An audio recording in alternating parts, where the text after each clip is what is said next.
नमस्कार, ये आकाशवाणी पटना है। अब आप अभिषेक दास से प्रादेशिक समाचार सुनिए। पहले मुख्य समाचार। प्रधानमंत्री नरेंद्र मोदी ने संसद के दोनों सदनों से वक्फ संशोधन विधेयक पारित होने को समावेशी विकास की दिशा में एक ऐतिहासिक अवसर बताया। राजस्व और भूमि सुधार मंत्री संजय सरावगी ने कहा, भूमि सर्वे के लिए स्वघोषणा के साथ जमीन के सभी कागजात तत्काल देना जरूरी नहीं है, बाद में भी जमा किए जा सकते हैं दस्तावेज। बढ़ती गर्मी को देखते हुए सभी सरकारी विद्यालयों के संचालन समय में परिवर्तन किया गया। 7 अप्रैल से 1 जून तक विद्यालयों का संचालन सुबह 6:30 से दोपहर 12:30 तक होगा। और हिंदी फिल्मों के जाने माने अभिनेता मनोज कुमार का निधन, कल होगा अंतिम संस्कार। अब समाचार विस्तार से। प्रधानमंत्री नरेंद्र मोदी ने कहा कि संसद के दोनों सदनों से वक्फ संशोधन विधेयक और मुसलमान वक्फ निरसन विधेयक पारित होना सामाजिक आर्थिक न्याय, पारदर्शिता और समावेशी विकास की दिशा में एक ऐतिहासिक अवसर है। श्री मोदी ने एक सोशल मीडिया पोस्ट में संसदीय समिति के विचार विमर्श में भाग लेने वाले सभी सांसदों का आभार व्यक्त किया। प्रधानमंत्री ने उन लोगों को भी धन्यवाद दिया जिन्होंने संसदीय समिति को अपने बहुमूल्य सुझाव भेजे। श्री मोदी ने कहा कि वक्फ प्रणाली में दशकों से पारदर्शिता और जवाबदेही का अभाव रहा, जिससे निर्धन मुस्लिमों, महिलाओं और पसमानदा मुस्लिमों के हितों को नुकसान हुआ। प्रधानमंत्री ने कहा कि संसद से विधेयक पारित होने से पारदर्शिता बढ़ेगी और लोगों का हित सुरक्षित होगा। श्री मोदी ने कहा कि उनकी सरकार का उद्देश्य अधिक सुदृढ़ और समावेशी भारत का निर्माण करना है। केंद्रीय गृह मंत्री अमित शाह ने संसद द्वारा वक्फ विधेयक 2025 को मंजूरी दिए जाने को ऐतिहासिक बताया है। सोशल मीडिया पोस्ट में उन्होंने कहा कि इससे वर्षों से चले आ रहे अन्याय और भ्रष्टाचार का अंत हुआ है और न्याय तथा समानता का युग शुरू हुआ है। श्री शाह ने कहा कि इस विधेयक से वक्फ बोर्ड और वक्फ संपत्तियां अधिक जवाबदेह, पारदर्शी और न्याय संगत होंगी। उन्होंने कहा कि इससे मुस्लिम समुदाय के गरीबों, महिलाओं और बच्चों को निश्चित रूप से लाभ होगा। गृह मंत्री ने इस महत्वपूर्ण विधेयक के लिए प्रधानमंत्री नरेंद्र मोदी और अल्पसंख्यक मामलों के मंत्री किरेन रिजिजू को बधाई दी। उन्होंने इसका समर्थन करने वाले सभी दलों और सांसदों का भी आभार व्यक्त किया। वक्फ संशोधन बिल के खिलाफ सुप्रीम कोर्ट में 2 याचिका दायर की गई है। AIMIM के सांसद असदुद्दीन ओवैसी और किशनगंज से कांग्रेस सांसद मोहम्मद जावेद ने यह याचिका दायर की है। याचिका में कहा गया है कि विधेयक पूरी तरह असंवैधानिक है। इधर कांग्रेस सांसद मोहम्मद जावेद ने कहा कि उन्हें उम्मीद है कि सुप्रीम कोर्ट इसका संज्ञान लेगा और इस बिल को जल्द से जल्द खारिज किया जाएगा। पार्लियामेंट में हमने और जितने भी कांग्रेस के तरफ से थे या ऑपोजिशन के तरफ से थे, सबने कहा ये अनकॉन्स्टिट्यूशनल है और ये रिलीजियस बॉडी है। जिस तरह आप गैर मुस्लिम्स में हिंदू भाई बहन हो या सिख भाई बहन हो, बुद्धिस्ट हो, जैन हो, सबको आजादी दे रहे हैं, तो हमारा आजादी कैसे छीन सकते हैं? जब कॉन्स्टिट्यूशन में ये सेफगार्ड है हमारे लिए, तो ये वायलेशन कैसे आप कर सकते? तो हम लोग ने चैलेंज किया है और हमें उम्मीद है कि सुप्रीम कोर्ट इस पे चिंतन करेगी और मुझे यकीन है जल्द से जल्द इसको खारिज किया जाएगा। भारतीय जनता पार्टी ने कहा कि वक्फ संशोधन विधेयक संसद के दोनों सदनों में पूरी तरह से संविधान के अनुसार पारित हुआ है। इस विधेयक को अदालत में चुनौती देने के कांग्रेस नेता के बयान पर भाजपा के वरिष्ठ नेता रविशंकर प्रसाद ने संसद के बाहर मीडिया से बातचीत में कहा कि किसी को अदालत में जाने से कोई नहीं रोक रहा है। कांग्रेस के कुछ कानूनविद द्वारा कहा जा रहा है कि ये संवैधानिक है, हम कोर्ट जाएंगे, तो जाएं कोर्ट, कोई रोक तो है नहीं। संविधान के छात्र के रूप में मैं प्रामाणिकता से बोलना चाहूंगा, ये जो वक्फ संशोधन बिल है ये बिल्कुल संविधान सम्मत है। संविधान के मौलिक अधिकार की धारा 15 में इस बात का प्रावधान है कि महिलाओं के विकास के लिए पिछड़े समाज के विकास के लिए सरकार कानून बना सकती है। तो वही तो ये हुआ है। खवातीनों के लिए, विधवाओं के लिए, बेवाओं के लिए वक्फ में जगह मिले उनको, और पसमंदा मुसलमान, पिछड़े मुसलमान, उनका सम्मान मिले। वक्फ बिल को समर्थन देने के बाद जदयू से कई मुस्लिम नेताओं के इस्तीफा देने पर प्रतिक्रिया देते हुए पार्टी के वरिष्ठ नेता और केंद्रीय मंत्री ललन सिंह ने कहा कि इन नेताओं का कोई जनाधार नहीं है। नई दिल्ली में संवाददाताओं से बातचीत में उन्होंने कहा कि इस्तीफा देने वाले कासिम अंसारी ने पिछले विधानसभा चुनाव में AIMIM के टिकट पर ढाका विधानसभा क्षेत्र से चुनाव लड़ा था और उन्हें मात्र 499 वोट मिले थे।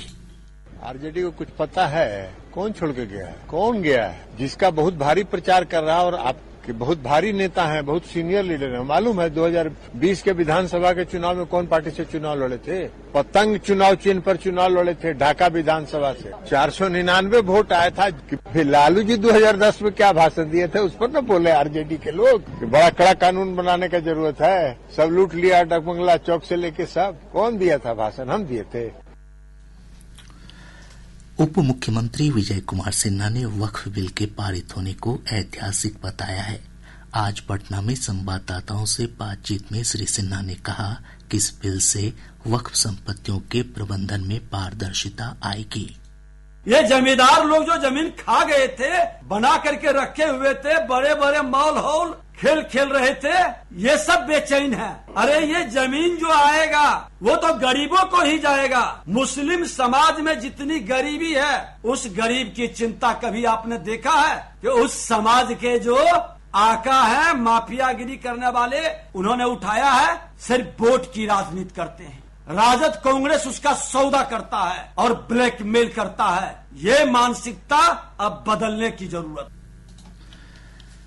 राजद के राज्यसभा सांसद मनोज झा ने कहा है कि वक्फ संशोधन विधेयक पूरी तरह असंवैधानिक और धर्मनिरपेक्षता की मूल भावना के खिलाफ है। उन्होंने कहा कि एनडीए सरकार दोनों सदनों में बहुमत रहने के कारण इस बिल को पास कराने में सफल हुई। सरकार ने इस मामले में कभी भी संजीदगी नहीं दिखाई। सत्ता पक्ष के साथ दिक्कत क्या है ना, जो कि मैंने अपनी बातचीत में भी कही कि बहुमत आने का मतलब नहीं है कि हर चीज का ज्ञान आप ही को है। एक संजीदगी, एक बड़ा हृदय दिखा करके आप पूरे डॉग विसिल को आधार बना करके जो करने की कोशिश कर रहे हैं, वो कतई उचित नहीं था। लेकिन हम ये कहेंगे, अभी भी लोगों के अंदर जो मन में असंतुष्टि है नागरिकों को, अगर उसको दूर नहीं किया तो इसका हश्र फार्म लॉस की तरह ना। जदयू प्रवक्ता नीरज कुमार ने कहा है कि मुख्यमंत्री नीतीश कुमार की धर्मनिरपेक्ष विचारधारा पर सवाल नहीं खड़े किए जा सकते हैं। पटना में संवाददाताओं से बातचीत में श्री कुमार ने कहा कि नीतीश कुमार ने मुसलमानों की भलाई के लिए कई काम किए हैं। मुसलमानों को इस बात का एहसास है कि माननीय नीतीश कुमार जी ने हमको सुरक्षा दिया, संरक्षण दिया। मुसलमान पंचायती राज का हिस्सेदारी हो जाता। कोई पसमंदा मुसलमानों के बारे में विचार करता था, परित्यक्ता नारी के बारे में कोई विचार करता था, कब्रिस्तान की घेराबंदी का विचार करता था। प्रादेशिक समाचार आप आकाशवाणी पटना से सुन रहे हैं। ताजा समाचारों के लिए आप हमारे एक्स हैंडल AIR_News_ पटना पर जा सकते हैं। राजस्व और भूमि सुधार मंत्री संजय सरावगी ने कहा है कि भूमि सर्वे के लिए स्वघोषणा के साथ जमीन के सभी कागजात देना जरूरी नहीं है। जमीन के जितने कागजात रैयत के पास उपलब्ध हैं, वे तत्काल उतने कागजात ही जमा कर सकते हैं। बाकी के कागजात किस्तवार और खानापूरी के समय जमा करना होगा। मंत्री ने बताया कि 31 मार्च तक 1,15,00,000 स्वघोषणा प्राप्त हुआ है। हिंदी फिल्मों के जाने माने अभिनेता मनोज कुमार का आज निधन हो गया। वे 87 साल के थे और पिछले कुछ दिनों से बीमार चल रहे थे। उनका अंतिम संस्कार कल सुबह मुंबई के विले पार्ले में होगा। मनोज कुमार ने भारतीय दर्शकों को कई यादगार फिल्में दी हैं, जिनमें उपकार, रोटी, कपड़ा और मकान, क्रांति, शोर तथा पूरब और पश्चिम प्रमुख हैं। एक श्रद्धांजलि। 24 जुलाई 1937 को अबोटाबाद में हरिकिशन गोस्वामी के रूप में जन्मे मनोज कुमार ने हिंदी सिनेमा में अपनी एक अलग पहचान बनाई। 1965 का वर्ष उनके करियर में एक महत्वपूर्ण मोड़ साबित हुआ जब उन्होंने शहीद भगत सिंह के जीवन पर आधारित फिल्म शहीद में मुख्य किरदार निभाया। ऐ वतन हमको तेरी कसम, तेरी राहों में जहाँ तक लुटा जाएंगे। इसके बाद उनकी फिल्मों में देशभक्ति की गहरी भावना झलकने लगी, जिससे वे भारतीय दर्शकों के दिलों में बस गए और भारत कुमार के नाम से प्रसिद्ध हो गए। सेनापति, जब जन्म देने वाली माँ पास ना हो ना, तब ये धरती माँ आंसू तो आंसू खून का बहना भी बंद कर देती है। अगर इस मिट्टी से फायदा पहुँचे ना तो इसका कर्ज चुका देना। उपकार और पूरब और पश्चिम जैसी उनकी प्रसिद्ध फिल्में राष्ट्रभक्ति और एकता की भावना को दर्शाती है। तुम्हें वापस जाने का ख्याल कैसे आया? इंडिया से स्टूडेंट्स यहाँ आते हैं, पढ़कर यहीं रह जाते हैं, यहीं काम करते हैं। जो लोग यहाँ आके बस जाते हैं वो ये क्यों नहीं सोचते कि उन पे सबसे पहला अधिकार उस देश का है जिसने पाल पोस के उन्हें बड़ा किया। मनोज कुमार ने लगभग 4 दशकों के अपने लंबे करियर में भारतीय सिनेमा को अपार योगदान दिया और उन्हें राष्ट्रीय फिल्म पुरस्कार तथा 7 फिल्म फेयर पुरस्कारों से सम्मानित किया गया। भारत सरकार ने 1992 में उन्हें पद्मश्री से सम्मानित किया। उनकी विरासत को और मजबूत करते हुए 2015 में उन्हें भारतीय सिनेमा के सर्वोच्च सम्मान दादा साहेब फाल्के पुरस्कार से नवाजा गया। है प्रीत जहाँ की रीत सदा, मैं गीत वहाँ के गाता हूँ। भारत का रहने वाला हूँ, भारत की बात सुनाता हूँ। अंकिता आप्टे, आकाशवाणी समाचार, मुंबई। राष्ट्रपति द्रौपदी मुर्मू, उपराष्ट्रपति जगदीप धनखड़, प्रधानमंत्री नरेंद्र मोदी, मुख्यमंत्री नीतीश कुमार और विधानसभा अध्यक्ष नंदकिशोर यादव समेत फिल्म, कला और राजनीति जगत से जुड़े लोगों ने मनोज कुमार के निधन पर गहरा दुख जताया है। प्रदेश में मौसम शुष्क बना हुआ है। मौसम विज्ञान केंद्र पटना से प्राप्त जानकारी के अनुसार 38.8 डिग्री सेल्सियस अधिकतम तापमान के साथ खगड़िया सबसे गर्म स्थान रहा। मौसम पूर्वानुमान में कहा गया है कि अगले 3 दिनों के दौरान अधिकतम तापमान में 1 से 3 डिग्री सेल्सियस तक की बढ़ोतरी हो सकती है।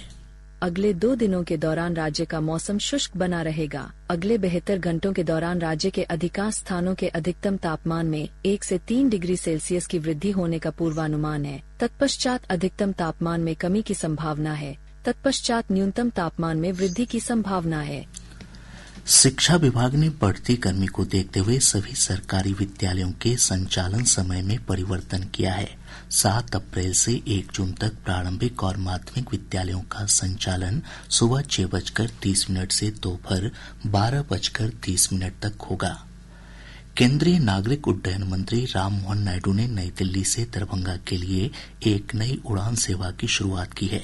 उन्होंने कहा कि इस नई सेवा से प्रदेश में पर्यटन और आर्थिक विकास को बल मिलेगा।